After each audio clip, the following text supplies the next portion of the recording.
Hello friends, and welcome to the channel. Today we are talking about something I am super passionate about, and that thing is lore.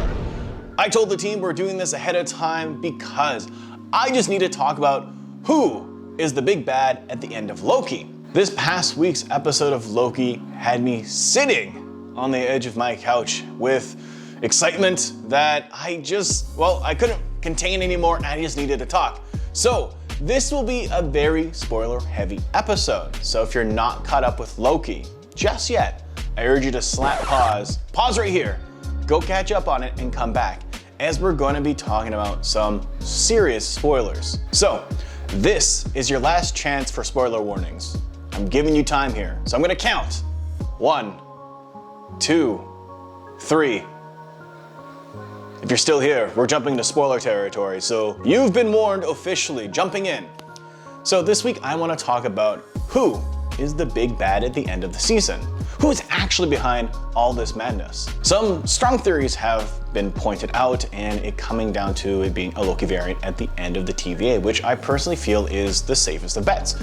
I can see this being a test to prove Loki is the superior Loki at the end, to take the mantle of King Loki and to rule it all. Some other theories even point out to it being Doctor Strange. I know, crazy, as he went through 14 million odd timelines in Infinity War to define where they beat Thanos, thus creating the official variant timeline and what is now dubbed the Sacred Timeline. Of course, he'd want to maintain that, right? But there's something more at work with that. Something more obvious. There is a huge red herring I feel we're being led here and fished along, and that is Kang the Conqueror. As we know, Kang has been confirmed to be the villain in Ant-Man and the Wasp: Quantumania. A lot of stuff we're getting in the show right now is definitely leading us down the path of Kang the Conqueror lore, such as Ravonna Renslayer appearing first as a judge in the TVA.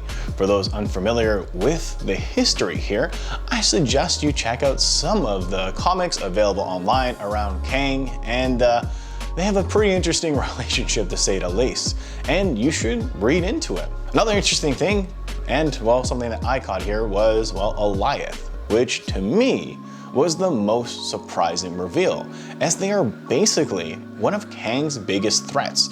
In short, Elath is one of the first beings to basically break free of the constraints of time. It's basically because of them that Kang was always kept in check.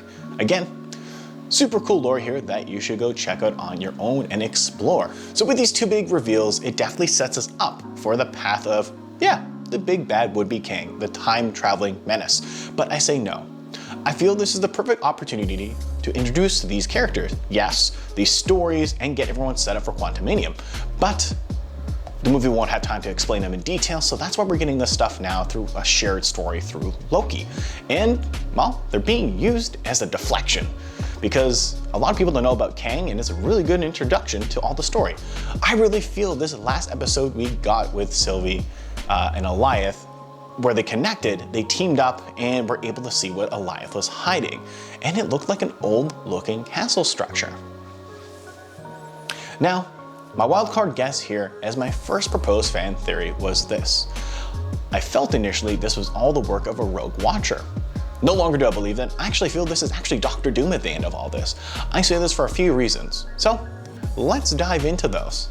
Firstly, Doctor Doom does overcome time in the comics and becomes one of the most powerful beings in the Marvel Universe.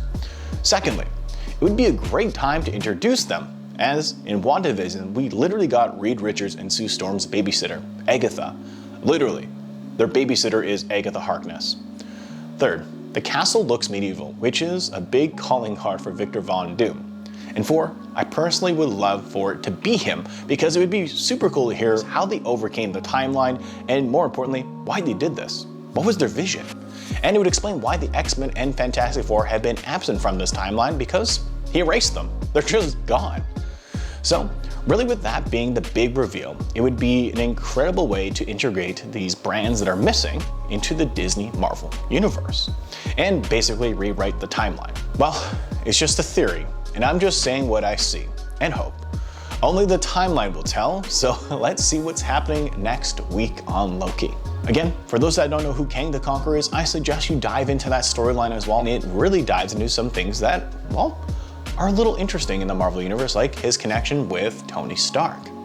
Some really cool stuff there. And there's some other Easter eggs out there that I suggest you look into, like maybe rewatching Endgame. There's a lot of hints of time travel there, and maybe some Kang stuff there. Take a look at the time machine and the dates. All right, friends, that's it for today's, well, not a tea just thought you should know, but something different. Some lore. All right, friends, thanks for watching. Hope you enjoyed, and let me know in the comments below what you think. Who is the big bad at the end, and what you think. Love to hear from you. All right, friends, until then, you know what to do. Hit the bell, ring that notification, and I'll see you in the next one. So until then, goodbye and good gaming.